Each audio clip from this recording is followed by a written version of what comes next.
Radio Publique Africaine.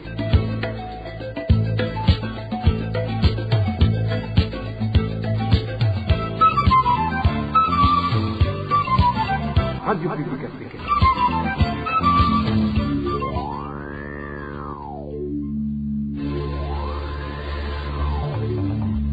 C'est le moment de suivre le journal parlé en français.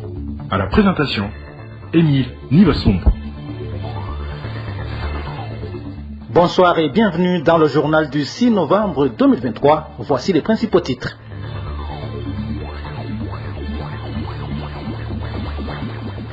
Il aurait menacé de décapiter les opposants au parti au pouvoir. Certains habitants de la commune Nyabihanga se disent effrayés par les propos du secrétaire général du CNDD-FDD.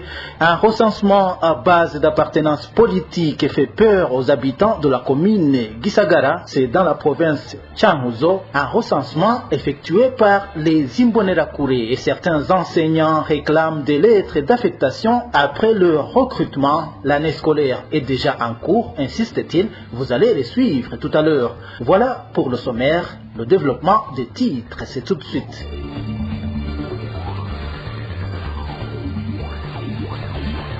Page politique pour commencer. Certains habitants de Nyabihanga se disent effrayés par les propos menaçants du secrétaire général du CNDD-FDD lors de sa visite dans cette commune de la province Nyaro. Révérien Dikurio aurait menacé de décapiter ceux qui ne veulent pas adhérer au parti au pouvoir. Plus de détails avec Eric Nyonzima.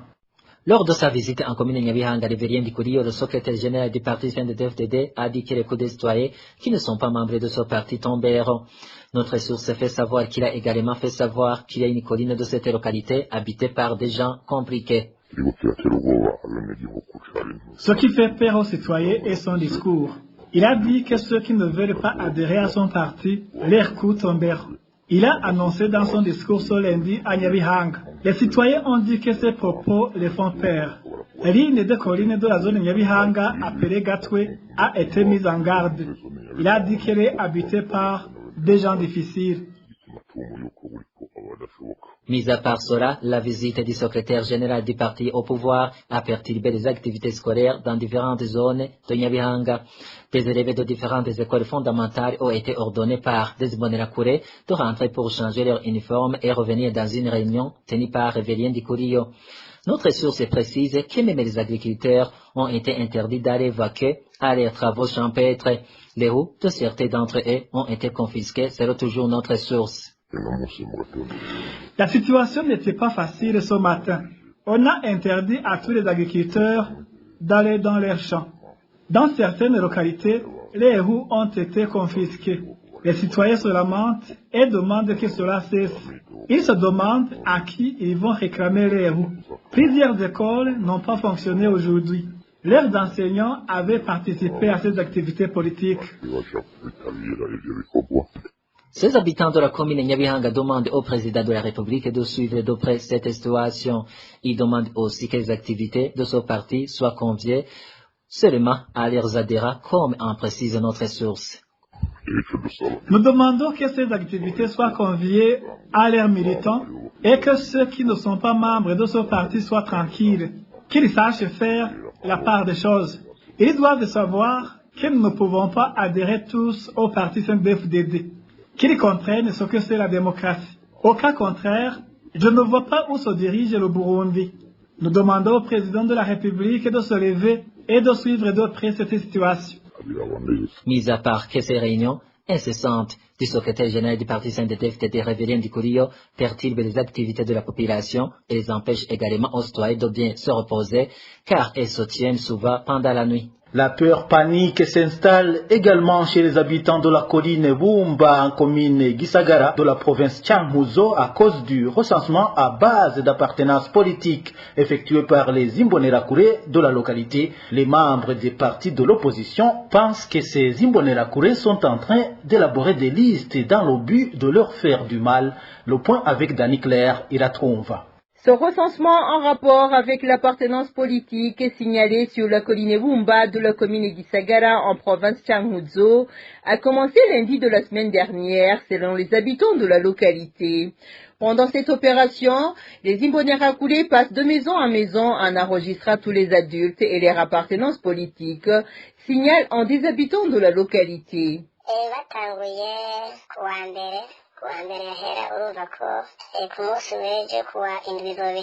Le recensement a commencé lundi de la semaine passée. Les Imbonerakure demandent à chaque citoyen son appartenance politique. Ce recensement se déroule sur la commune Bumba, en commune Gisagara de la province de Changuzo. Le problème est qu'on a maintenant ceux qui sont soutenus par le chef collinaire du CNDD-FDD. Ils passent dans chaque ménage en enregistrant les adultes.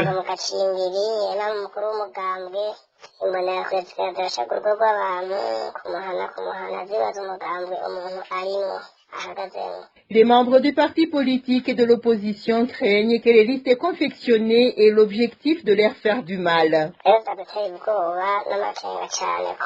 Nous, membres de l'opposition, sommes très inquiétés car ces Imbonerakure travaillent en commun accord avec l'administration et nous pensons qu'ils ont l'objectif de nous malmener. Ça nous fait peur. Je préfère garder l'anonymat, mais ce que je témoigne est correct.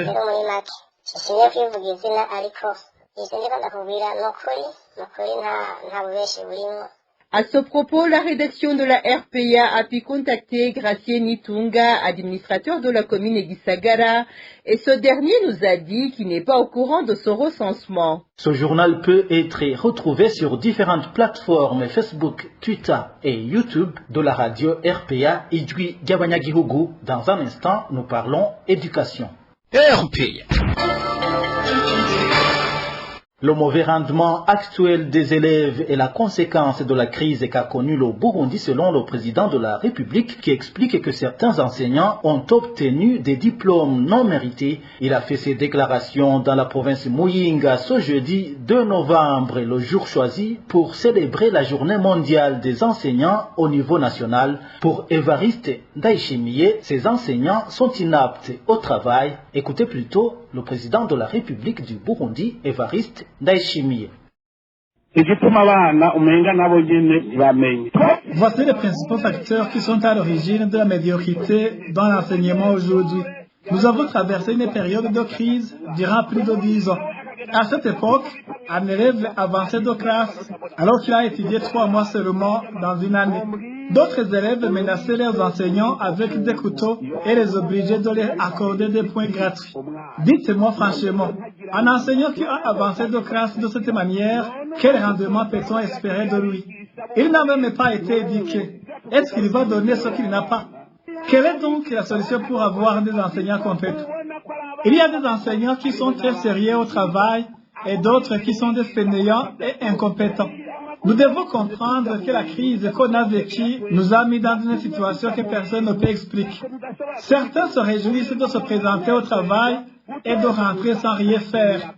Si tu veux être un bon enseignant ou un bon fonctionnaire, tu dois d'abord être patriote. Tu dois aimer ton pays. La déclaration du chef de l'État n'est pas tout à fait fausse selon certains enseignants qui se sont entretenus avec la rédaction de la RPA. Toutefois, ces enseignants soulèvent d'autres motifs qui conduisent à l'échec. Il s'agit entre autres du manque de manuels suffisants, du mauvais traitement des enseignants et de nouveaux systèmes d'enseignement qui sont parachutés sans être bien analysés. Suivez plutôt ces enseignants. Le système éducatif de notre pays va très mal. Et ce n'est pas parce que les enseignants n'ont pas de bagage à donner aux apprenants. Plutôt, le système CNDD-FDD a tout démoli, je dirais, a tout détruit au niveau de ce système. Le recrutement des enseignants se fait par base d'être membre du parti au pouvoir. Si tu n'es pas membre, tu n'es pas recruté depuis il est arrivé au pouvoir. Beaucoup d'enseignants ont été emprisonnés et renvoyés du travail. En plus, la rémunération des enseignants n'est pas suffisante. Le matériel scolaire ou bien le matériel didactique, les livres, les bancs pupitres, tout ça manque au niveau de l'éducation. Son Excellence, le président de la République du Burundi, a dit récemment que les enseignants ont un bagage intellectuel très bas. Raison pour laquelle les élèves ont un niveau très bas. Donc, ils ne réussissent pas dans différents examens, ou des concours nationaux ou à l'examen. Mais je ne pense pas cas de réseaux sont très multiples et il y a une grande part du gouvernement, notamment par manque des outils pédagogiques comme les livres, les élèves. On voit aussi un effectif très élevé, là où dans une seule classe où il y a un nombre qui dépasse même 90. Donc les élèves sont très nombreux dans une même classe. Il y a aussi manque de bac vide, il y a aussi manque de bâtiments utiles pour les élèves. Il y a aussi manque de bibliothèques, de laboratoires. Et on a aussi instauré un système très nouveau, un système de régime fondamental. Normalement, devrait commencer en première année primaire, au lieu de commencer en septième. Donc, même ces enseignants-là, ils n'ont pas été formés suffisamment, sauf qu'on fait des formations pour 3 jours, 4 jours, voire même une semaine, alors que ça ne suffit pas. On devrait disponibiliser des outils pédagogiques, des livres pour tous les élèves, et aussi d'autres documents nécessaires pour que l'enseignant puisse travailler convenablement. Les propos du président de la République ne sont pas fondés parce qu'il savent qu'il y a des enseignants qui ont été formés dans cette manière et ont obtenu des diplômes de cette manière, donc ils ne sont pas capables de donner l'éducation aux apprenants convenablement alors qu'ils n'ont pas de quoi donner aux enfants. Mais le problème n'est pas ça, donc on trouve aussi des enseignants qui ont perdu leur temps à courir dans les immeubles de la foulée alors qu'ils devraient donc apprendre et après aller enseigner et donner l'éducation aux enfants. Vous suivez le journal de la RPA que vous pouvez également retrouver sur le www.rpa.bi. Dans un instant, nous parlons gouvernance, toujours dans le secteur de l'éducation. RPA. Certains enseignants recrutés après le récent test n'ont pas encore obtenu leur lettre d'affectation. Ceux qui se sont entretenus avec la RPA demandent que le ministère de l'Éducation fasse son travail d'affectation, d'autant plus que l'année scolaire a démarré. Les détails avec Elvis Nyomongere. Ce sont les lauréats au test de recrutement des enseignants après recours auprès de la Commission nationale de recrutement qui, jusqu'à aujourd'hui, n'ont pas encore été affectés, indique certains d'entre eux. À titre illustratif, la RPA a pu connaître l'effectif des lauréats qui attendent l'affectation en province de Bururi. Dans cette province, il est dénombré plus de 120 lauréats. Les lauréats au test de recrutement dans la province de Bururi étaient au nombre de 278. Parmi ces derniers, seuls 150 ont reçu les lettres d'affectation. Le test de recrutement a été fait en date du 30 août 2023. Il était prévu que les lauréats débutent les fonctions avec la rentrée scolaire 2023-2024 qui a démarré les activités le 18 septembre 2023. Après presque 2 mois de la rentrée scolaire, ces lauréats qui se sont confiés à la RPA interpellent le ministère de l'Éducation d'accomplir sa tâche de les affecter. Nous ne savons pas pourquoi on ne nous donne pas les lettres d'affectation.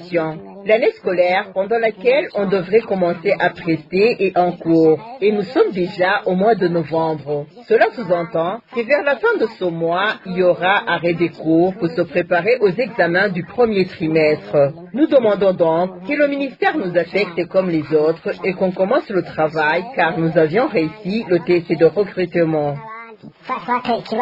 La RPA a essayé de joindre en V le ministre de l'Éducation, François Habyarimana, pour recueillir sa réaction. Plus de 300 enseignants burundais continuent à réclamer d'être rétablis dans leurs droits. Après 2 ans de revendications, ils n'ont toujours rien obtenu malgré les promesses qui leur sont données. Josiane Mouzaneza nous en dit plus. Ces enseignants lésés, ils sont au nombre de 330.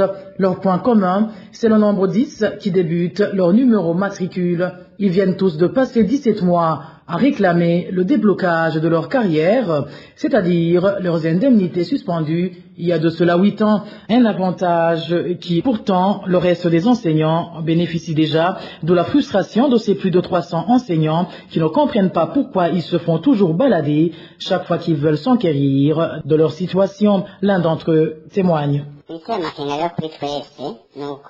Ce qui nous inquiète beaucoup, c'est que, avant qu'ils ne mettent sur le tapis cette question des retraités, le ministre de l'époque s'exprima sur la question lors d'une descente qu'il avait effectuée en province d'Ongozi, avait dit que nos dossiers ont été perdus à cause de l'incompétence des plantons qui avaient été chargés de les regrouper après qu'ils aient été endommagés par les eaux des pluies. Il avait même dit que même son dossier avait été introuvable pendant un certain temps, même s'il a fini par être retrouvé. Alors, on se demande comment ces gens qu'il a qualifiés d'analphabètes ont pu reconnaître son dossier avant de retomber dans l'ignorance. Ça nous fait vraiment très mal, car on continue d'assister impuissamment à cette injustice commise à notre égard. À part qu'ils trouvent grotesques les explications leur fournies par le ministre Deorusengo Mihigo, alors en charge de la fonction publique, comme quoi leur dossier avait été mis en attente pour vider d'abord la question des retraités, comme s'il n'y avait jamais eu de planification auparavant. Ils trouvent également aberrant que cette même autorité tente de se dédouaner en leur expliquant que leurs dossiers sont introuvables, car confiés à des plantons analphabètes, comme si ce ministère n'est pas à mesure d'engager des gens qualifiés. Après 5 ou 6 mois d'attente, on nous disait de patienter un peu car nos dossiers étaient en cours de traitement. Mais après, ils ont commencé à nous expliquer que nos dossiers ont été mis de côté pour solder d'abord les dossiers des fonctionnaires qui partaient à la retraite. Mais on se demande quand ils vont décider à traiter notre cas et nous régulariser.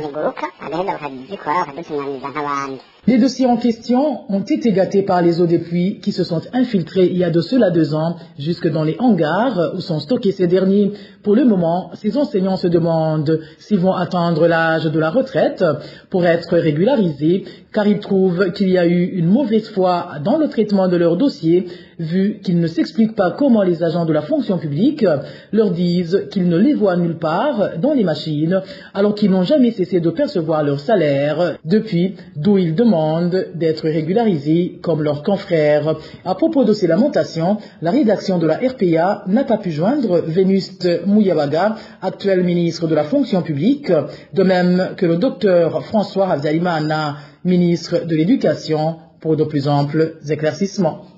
Pour clore cette édition, parlons de ces habitants de la commune Musigati en province Bubanza qui indiquent qu'ils éprouvent des difficultés pour se déplacer à cause du mauvais état du tronçon Musigati-Bubanza. Ces citoyens demandent que cette route qui facilitait les échanges commerciaux soit réhabilitée le plus tôt possible.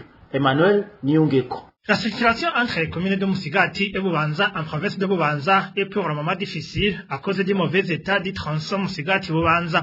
C'est dans la localité de Masanganzira, plus précisément à 4 km du chef-lieu de la commune de Musigati. Lorsqu'il pleut, la situation s'aggrave pour cette route non goudronnée. Les voitures, les motos et les vélos ne peuvent plus passer.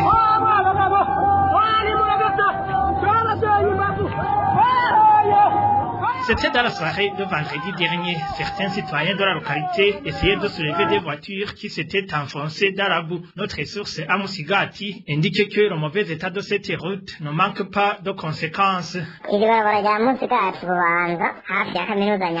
Le tronçon Musigati-Bubanza, non loin de l'université de Mugerero, en direction de Musigati, est inaccessible. La circulation est quasiment impossible. Cela présente alors plusieurs conséquences.